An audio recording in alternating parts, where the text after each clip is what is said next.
Ligature marks on her neck, bruising on her inner thighs. Rape kit's been sealed and sent to your lab. When will she be able to talk? She's in a coma. Neurology's been called in to take a look. So you don't know when? Or if. She presented with a anoxic brain injury. From the strangling? Oh, that's one possibility. What's the other? An allergic reaction to Demerol. We found trace amounts of it in her blood. Are you sure? Because we didn't find any pills in her place. Well, how about a syringe? Dr. Navarro, the staff. This bruise here, right in the middle, there's a needle mark. The Demerol was injected. We were just talking the other day how hard it is to meet people. What hospital is she at? Mercy. Oh, I should get flowers. She's in a coma. Oh, well, if Cecilia wakes up and there's nobody there, oh, this is so awful. Is this her sister? Yeah, Julie, her kid sister. Any idea where we can find her? Well, Cecilia said she passed away a few years ago. Yes, you're right. I lied. I was stalling you so I could talk to my lawyer. I learned my lesson about dealing with you people. What lesson's that? That we're as stupid as we look? I've been through this circus before, when Julie disappeared. That's where you learned to lie? There, that's what I mean. You just twist everything. I can. You don't have to get into it. I'm okay. Just ask your question. We just want to verify a few things. Now, you said you hadn't seen Ms. Knoll since you moved to the city? Right. Well, she told the detective in Queens that she ran into you about a month ago. Okay, sure. On my lunch hour, it was in Midtown. What'd you talk about? Nothing. I tried to be polite and get away from her as fast as I could. She's still laboring under the delusion I killed Julie. A lot of people had that delusion. Next question.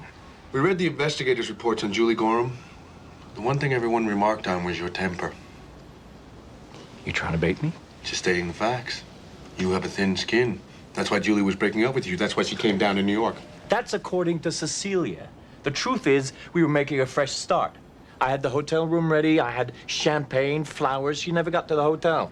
And that's according to you. It's what happened. They have a record of her getting on the plane, Ken. What, she jumped out over Poughkeepsie? Damn it, I didn't kill her! See? It still gets to you, doesn't it? You thought you had it all put behind you when you came down from Albany, and bang, you run into the big sister. I got better things to do than worry about a crazy woman. A guy like you, I don't think you'd just walk away from it. You wanted to reason with her, you know, have a little sit down, bury the hatchet. There was no reasoning with her. But you tried anyway, didn't you? You met up with her at the bar at the Swanson Hotel. Maybe you didn't get the satisfaction you wanted. You went home, you stewed about it. No! And you went to her place, you gave her some bull, and she let you in. That's enough. And you did to her just what you did to her sister, didn't you? No! I never laid a hand on her! Ken. I know my rights. I know where I stand. I've talked to them as much as I have to. I'm leaving. Next time you want to talk to him, you better bring a subpoena or a warrant.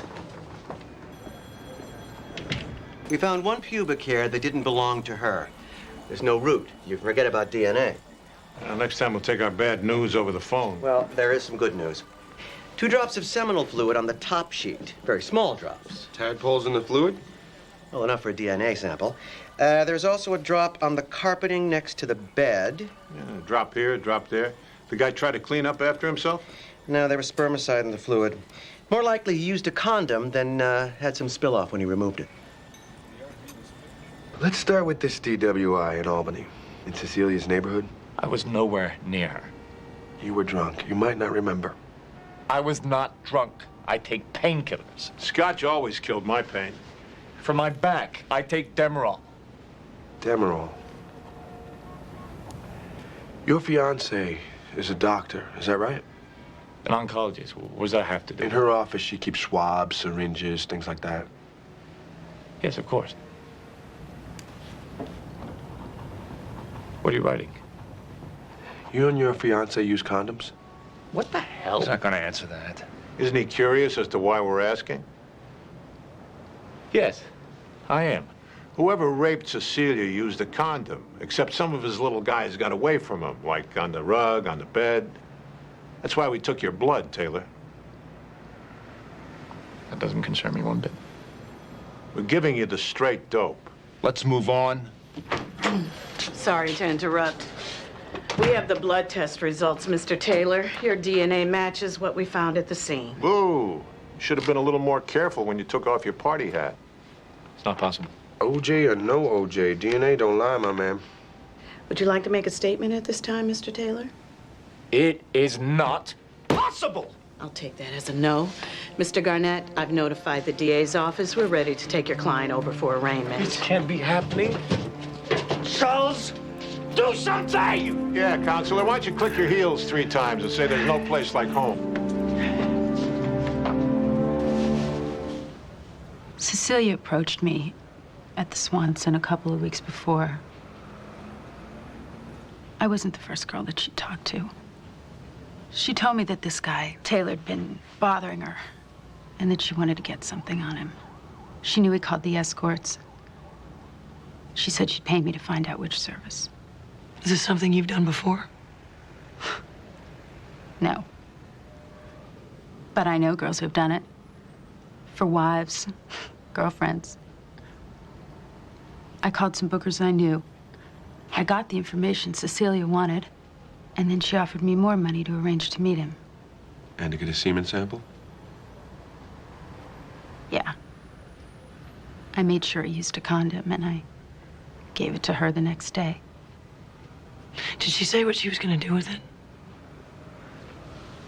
She told me Taylor killed her sister. She said she was going to make him pay for it.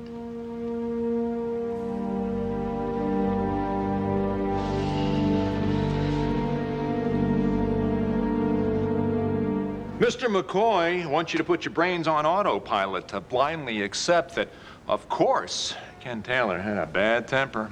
Of course, Julie was breaking up with him. Of course, she landed at LaGuardia.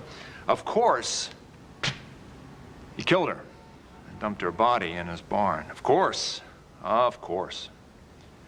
Mr. McCoy doesn't want you to concern yourself with another perfectly reasonable theory, that it was Cecilia Knowles who was jealous of Julie Gorham, who killed her, took her place on the plane, took the sailbag from the boat, and buried her in Mr. Taylor's barn. And Cecilia did this because she was obsessed with my client. She wanted to possess him, control him. Where's the proof? I wanted you to hear what she told her therapist, but Mr. McCoy had those records suppressed. Objection. Facts not in evidence. Mr. Garnett, you've made your point. Move on. Cecilia Knowles set out to frame my client, and it worked. She fooled Mr. McCoy. He's as much a victim of her machinations as my client. Your Honor. It's summation, Mr. McCoy. He's allowed to argue his case. Go on. Ladies and gentlemen, this isn't the first time Mr. McCoy has been fooled by Cecilia Knowles. He doesn't want you to know, but she's done this before. Objection. Facts not in evidence. Sustained. Wrap it up, Mr. Garnett. That's not good enough. Sidebar, Your Honor. Denied. Mr. Garnett? He's bringing up facts not adduced at trial. I want, Your Honor, to instruct the jury to... Sit down, Mr. McCoy. Your Honor made rulings. The people relied on them. I want his summation stricken from the record. I'll do no such thing. Your Honor, you're leaving us with no remedy. If you won't uphold your own rulings... Be quiet, Mr. McCoy. Now sit down.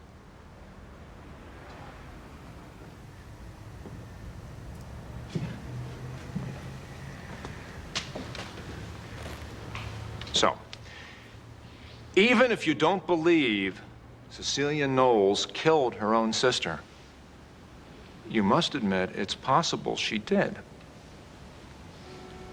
And that's reasonable doubt.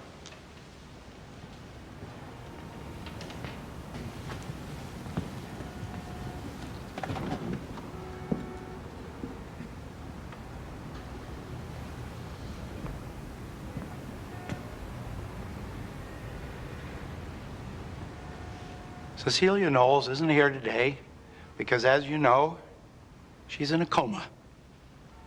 You haven't been told why she's in a coma.